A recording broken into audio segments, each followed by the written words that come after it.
In today's story, we step into the world of the Middle Ages to explore what life was really like for the common working people, especially when it came to their food.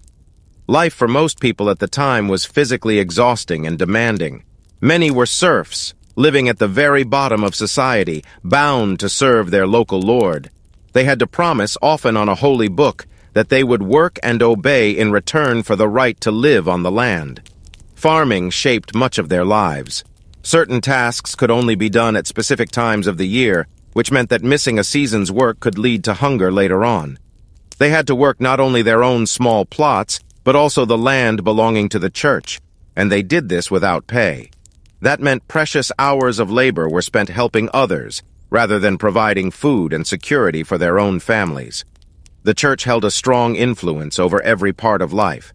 People believed that failing to follow its rules could threaten their chances of entering heaven. On top of this, every peasant family had to give 1/10 of what they earned to the church. This was called a tithe. Since money was scarce, this was usually paid with goods such as seeds or crops. This often left families short for the next planting season, making it even harder to keep their own households fed. Tithes were stored in large barns owned by the church. Unfortunately, some of the stored grain was ruined by pests. Rats would eat it, and their waste made much of it unusable. A French writer in the late 1300s described how the nobility could legally require peasants to plow fields, harvest crops, store them in barns, gather hay, and even collect firewood. It was clear that the demands placed on common people were heavy and constant. Forests, which could have been a source of extra food, were also mostly off-limits. They were owned by the local lords or even the king, and taking game without permission could lead to harsh punishment. Still, most peasant families did keep some animals of their own. Chickens were valuable for their eggs, sheep provided wool and milk, and cows were kept for dairy. Eggs were so important that chickens were rarely used for meat. Cows and sheep needed to be fed through the winter, which was difficult because fresh grass was not available. Many families chose to raise the animals through the warmer months and then slaughter them before winter set in, so the meat could be preserved for later. Meat was often salted or smoked, hanging from hooks over the fireplace where smoke could help keep it edible for months. In the early medieval period, most peasants lived in small wooden houses with very simple furniture. Straw was spread across the floor. Sleeping, cooking, and daily living all took place in the same space. At night, animals were often brought indoors to protect them from predators like bears and wolves or from theft.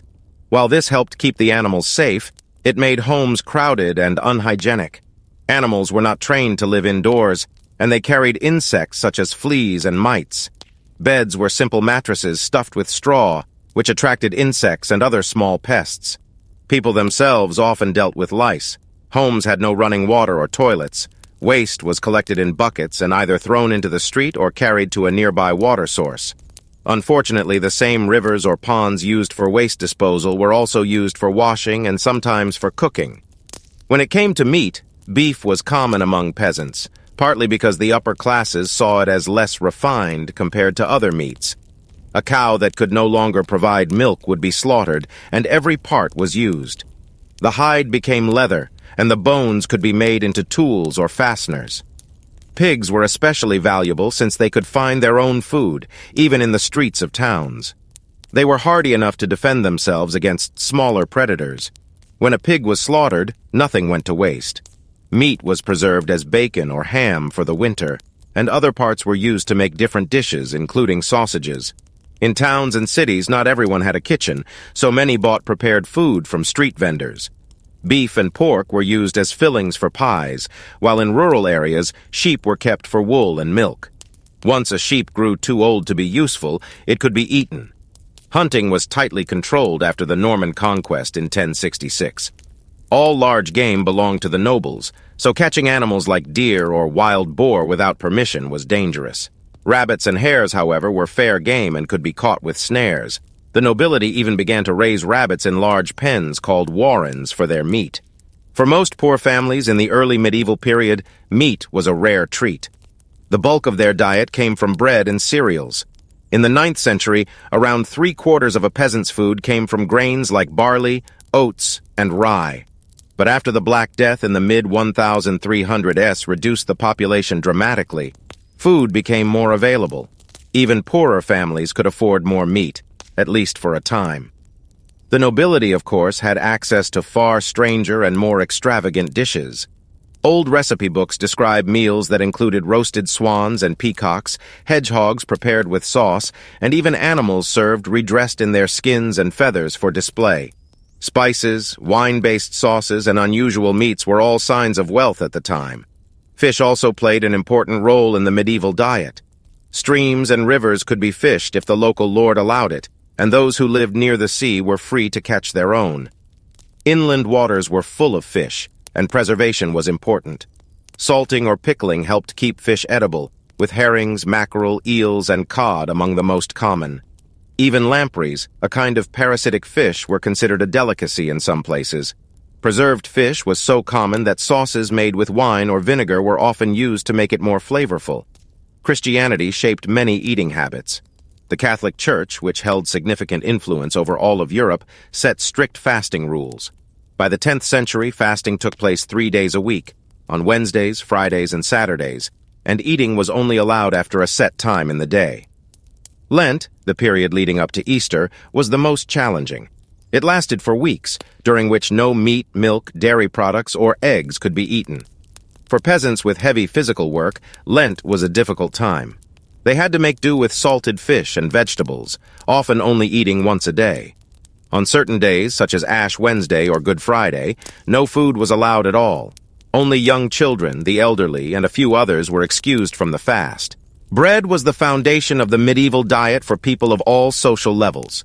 Brown bread made from rye or mixed grains was eaten by poorer people, while white bread made from refined wheat flour was a sign of wealth.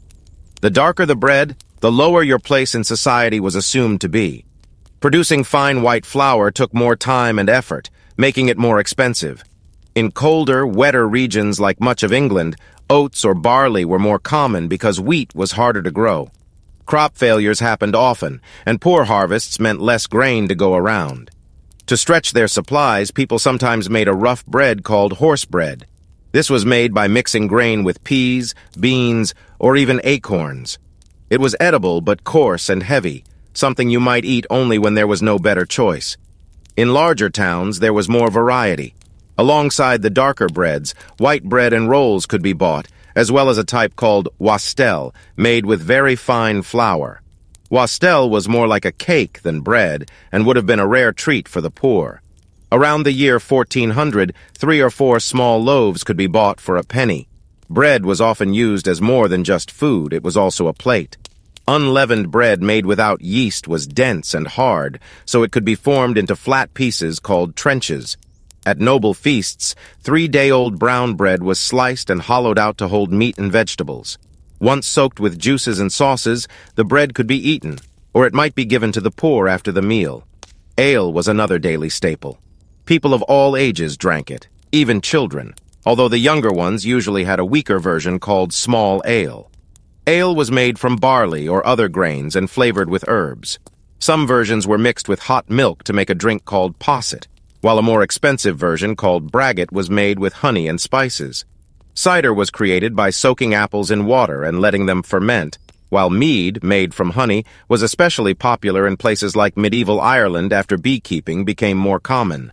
Drinking ale was not just for enjoyment. Life was physically demanding, and ale provided both calories and hydration. In cities and towns, clean water could be hard to find, but in the countryside, people still drank from rivers, streams, or wells if the water was clear. Rainwater was collected in barrels, and mountain streams were prized for their purity. Most peasants also grew vegetables and herbs, which were essential for both flavor and nutrition. In medieval times, the word vegetable was not widely used. Everything from herbs to leafy greens to roots was often called herbs. These were easy to grow and made plain food more interesting. Expensive spices like cinnamon or cloves were far beyond the reach of most people, but onions, leeks, and garlic were common. Other vegetables included carrots, parsnips, and several kinds of beans. Cabbages were widely grown, with many different varieties. Lentils were less popular, partly because people believed they caused health problems and even unpleasant dreams. Some foods were thought to be unhealthy in general, such as cucumbers, which were linked to fevers.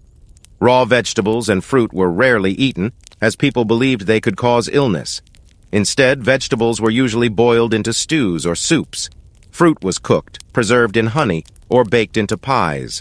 Apples, pears, and quinces grew naturally, while cherries, strawberries, raspberries, and currants could be gathered in the woods.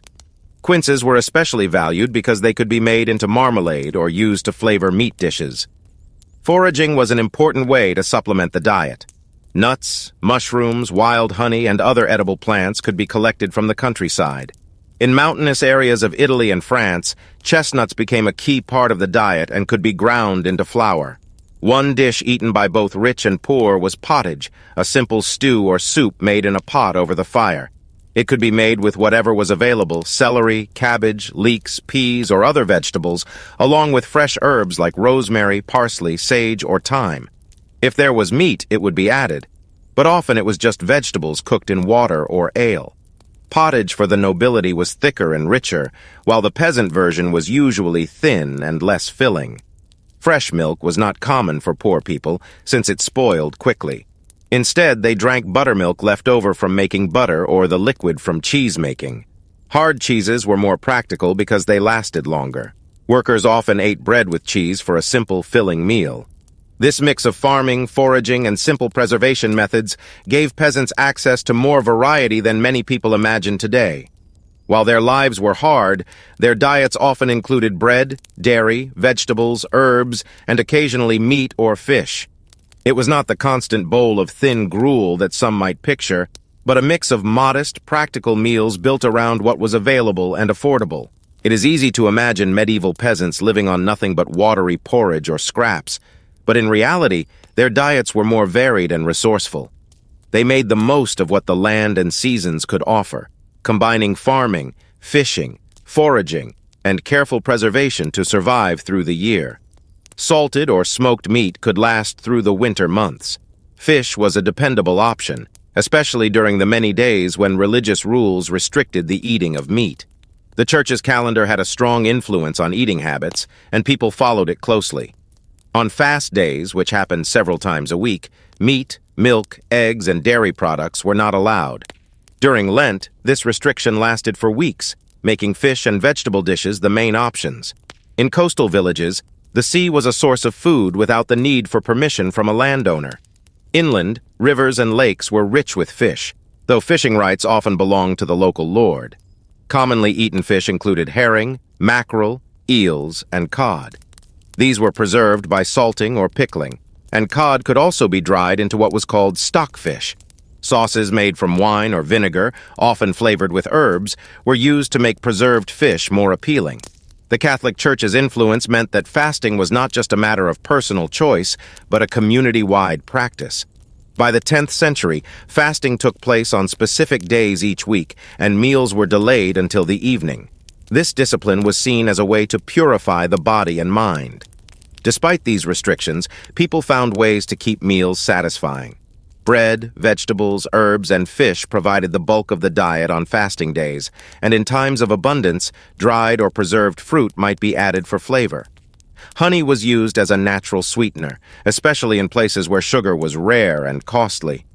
Drinks were another important part of daily life. Ale was the most common, and not just as a social beverage. It was a source of hydration and energy, important for people who spent long days working in the fields. Even children drank weaker ale, since it was often safer than water from certain sources. Mead and cider added variety when the ingredients were available. Preservation was key to survival. Salting, smoking, pickling, and drying were used for meat and fish, while fruits were stored in honey or made into pastes. Herbs and vegetables could be dried for later use. These methods ensured that even in the harshest months, there was food to eat. Foraging skills also mattered greatly. Families gathered berries, nuts, mushrooms, and edible greens from the wild.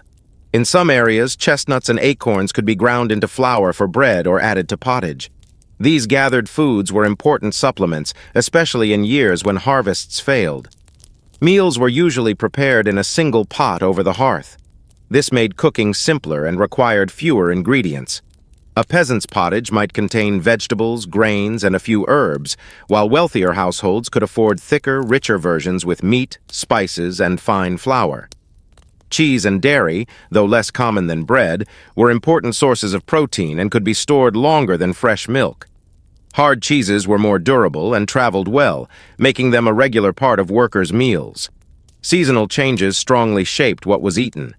Spring brought fresh greens and herbs, summer offered berries and fruits, autumn brought grains and root vegetables, and winter relied heavily on preserved food. Peasants had to plan ahead, preserving enough to last until the next harvest. The picture that emerges is one of resilience and adaptation. Medieval peasants lived within a system that placed many demands on them, from working their lord's fields to following strict religious rules. Yet within these limits, they found ways to create a diet that was not only practical, but also surprisingly diverse. By farming, raising animals, fishing, and foraging, they managed to feed their families through harsh winters and unpredictable harvests. Their meals may have been simple, but they reflected centuries of knowledge about the land, the seasons, and the value of making every resource count. Far from the idea of endless bowls of tasteless gruel, the real diet of a medieval peasant was a careful balance of bread, grains, vegetables, dairy, occasional meat or fish, and whatever the wild could provide. Through hard work, resourcefulness, and tradition, they sustained themselves in a world where survival depended on using every bit of what they had. It was not a life of plenty, but it was a life built on the rhythms of the earth, where even the humblest meal carried the effort of many hands and the wisdom of generations.